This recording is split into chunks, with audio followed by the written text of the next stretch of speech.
Hello everyone, so today we have a livelihood programs that we're giving back to the community.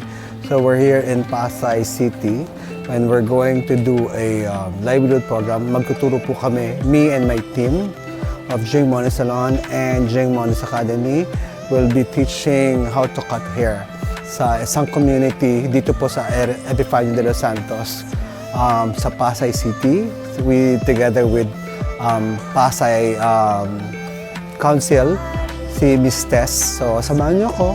And please, don't forget to like and subscribe sa my YouTube channel. Layer, basic bob. Ganun, yun lang ang tuturo natin. Yung tatlong yun lang. Kasi mga wala pa silang knowledge. Wala ko mas magaling pa sa akin, Sir Jay. Baliw.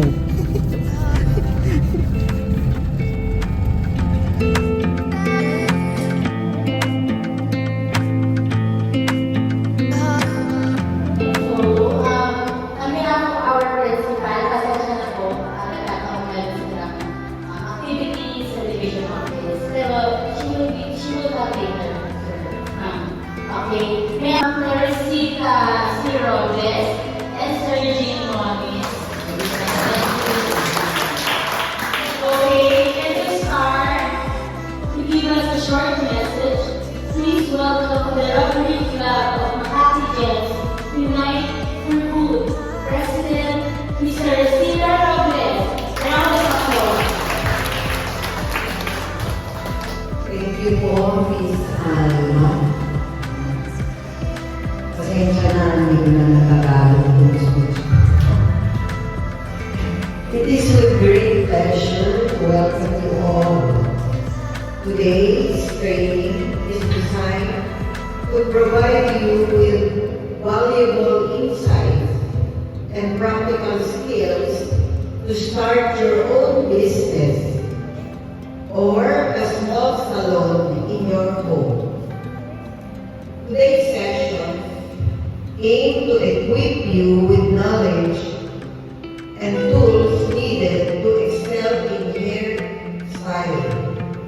We are privileged to have with us an expert in the field of beauty and lifestyle. The country's renowned hairstylist, Mr. Jing Moniz.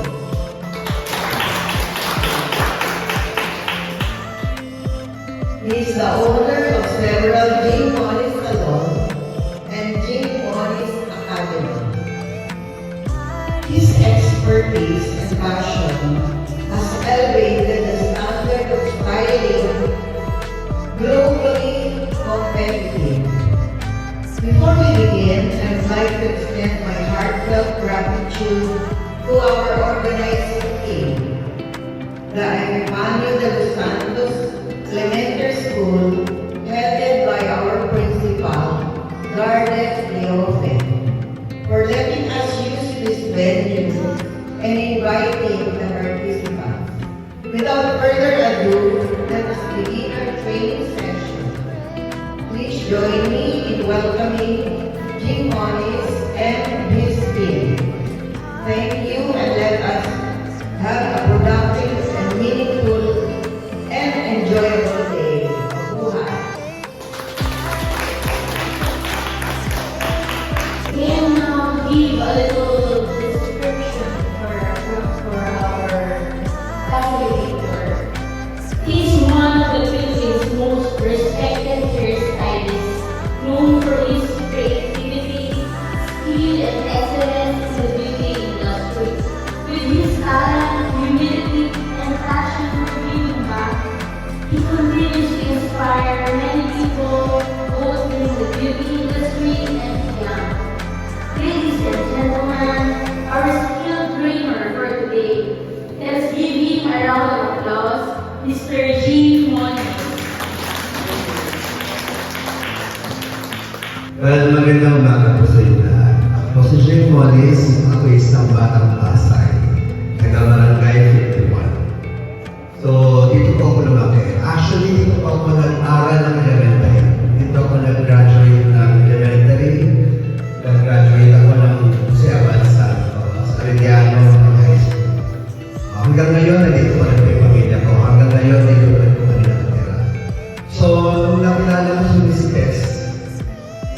ko lang ginagawa yung big for a cause. Hindi man lang ako nakagawa ng magandang bagay sa distrito ko, o sa lugar ko. I've been giving a free lecture, umabot na ako ng Surigao del Sur, Davao del Norte, Cebu, at sa ibang lugar pa. So, mula nung nag-usap kami ng business, at napag-usapan nga namin na gumawa naman dito sa ating lugar, sa Pasay. So, ito yung starting point namin. So, magtuturo po kami, ako at ang aking team, magtuturo po kami ng libreng edukasyon sa pag-gugupit para po sa maliit na livelihood nyo dito. Nagsimula ako mag-gupit at age of 16 dito sa Dandan. Normally, ginugupit ako puro magkakaroon ko lang. Mga kaibigan ko, isang binibigyan nila ako ng 20 pesos, o merienda, doon ako nagsimula. Until nag-aaral ako ng college, at sinubukan ko magtrabaho sa opisina, pero hindi yun yung passion ko. So I decided na mag-aaral ako ng hairdressing. So sinabi ko sa sarili ko, gagawin ko to, gagawin ko ng tama. Nagpunta ako ng Hong Kong, nag-aaral ako sa mabuti pala naman sa Nuerte. May naka-discover sa akin sa Hong Kong, nagkaroon ako ng maraming trabaho abroad. So, nakakatabiyahe ako all over the world dahil sa aking knowledge. So, gumagawa kami ng mga fashion shows, magazines, hanggang sa unti-unti na balitaan ng mga taga-Manila na may Pilipino sa Hong Kong naka-base na nagtagumpay. So, I went back to Manila and sinwerte, nagkaroon ako ng grupo ng mga makeup artists and hairstylists. Mula noon, nagtayo kami ng salon at hanggang ngayon, for 3 decades, 30 taon na po, ako sa salon industry. Ginagawa ko na lahat ng mga karamihan ng mga artista. Yan, ay tulad din ng July, sa Kaliki, sila yung mga cruise kong mga artista kliyente. So, ngayon, sana ang wish ko lang sa inyo na gamitin nyo to na paraan kahit paano kumita ng maliit. At kung magugustuhan nyo, maging passion nyo pala ang pag-gupit, ituloy nyo. At willing kami tumulong sa inyo. Willing namin kayong i-adapt kung gusto nyo magtrabaho ng salon. Pwede namin kayong bigyan ng pangkabuhayan at gawing empleyado. Meron po akong 4 na salon sa Manila at saka isa sa Davao. So, yun, kung gusto nyo ituloy-tuloy, bakit naman hindi? Kesa nagmamagdas lang tayo sa kanto. Dito tayo mga nagmamagdas, di ba? Mas masaya yun. May pera ka na, may chika ka pa. So, without further ado, pakikilala ko lang din ang aking mga stylists. Si Mr. Edwin, si Mr. Lance, at si Mr. Richie. Sila yung mga top stylists na Manila. Sa Makati, sa Greener. Tutulungan nila tayo para i-guide kayo sa tamang pag-gupit. So, first is we will have a demo class ngayong umaga para makita nyo yung step by step ng tamang paraan ng pag-gupit. Ang pag-gupit ay hindi lang siya basta-basta. Hindi siya madali. It takes hard work at passion talaga. Kung wala yung passion kasi hindi maganda naman. Kailangan nasa puso nyo. Mukhang sa puso nyo yung ginagawa nyo. Kailangan masaya kayo. Hindi lang pumunta tayo dito dahil may libre gamit, may libre ganito. Hindi. We're giving also certification. I am an ESTA accredited. So, ibig sabihin, pwede nyo siya magamit yung certificate pag nag-apply kayo ng trabaho kung abroad man. So, We will start that program now. We will show you on the step by step. And we will give you the materials also. Bibigyan natin kayo ng starter kit. Yung starter kit nyo, may kasama na siyang contain supply kit. Para simulan nyo na agad. Hindi na kayo problema. Gawin na lang yan kahit sino dito. Mag-practice kayo. Yung mga bata dyan, yung mga kaibigan nyo, kamag-anak, kapitan nyo. Okay? Ngayon, dati ano lang kami, wala 20 pesos na binibigay sa akin ng mga kaibigan ko, gupit. Ngayon, hindi sa pagmamayabang. Ang gupit ko ngayon, 6,000 pesos. Yun ang yung pressure ng gupit ko. So, isipin nyo na lang yun. Malay mo, mangyayari din sa inyo yan. Diba? So, ganun na yung industry eh. Huwag yung isipin na maliit. Dahil yung alam mo, yung kayo na pupuntahan. Marami na ho akong nagawang takalalaking taas. Wala vice president, president natin, lahat ng mayors natin, Ministers, Ms. Emmy, Mayor Calixto, sa sala na pupunta. Yung ganon, para na kayo makikilala ng iba-ibang tao at matututo kayo sa kanila. Okay? Just be humble, mahalin niyo yung ginagawa. Maraming salamat.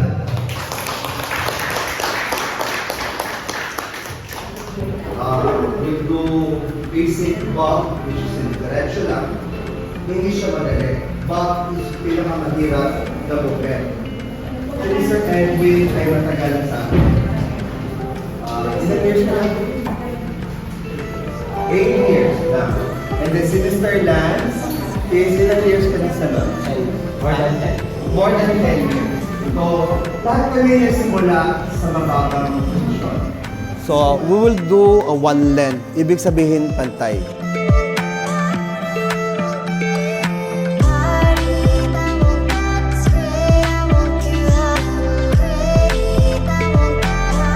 Adam. Okay. So, eto ngayon yung base ko. Saan yung gusto kong gawing length sa buhok niya. Okay?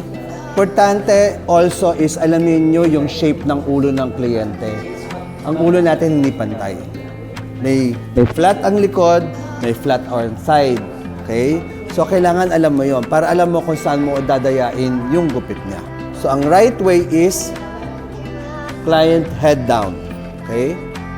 Then you start your guide. Make sure also yung daliri nyo stable. So, pag hinawakan nyo siya, yung grip nyo, steady. Okay?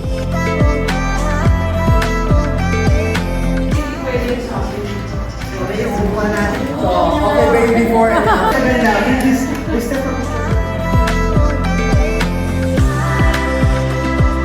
Okay, so we'll take a short break, tapos balik tayo, and then we'll do a handstand class. Okay? Ayan, sisi.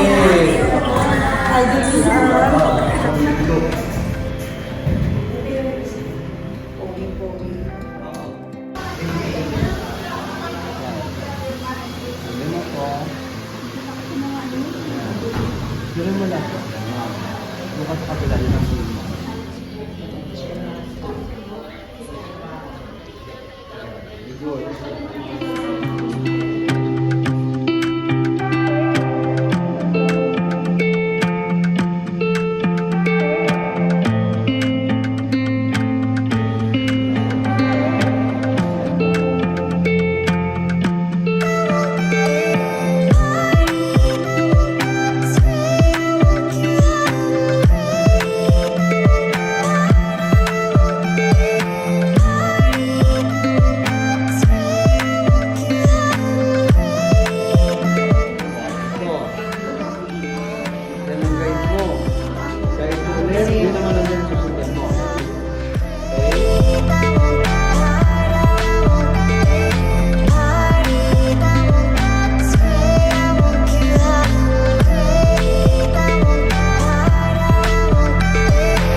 Ma'am, dapat birthday ko, ma'am. Ngayon.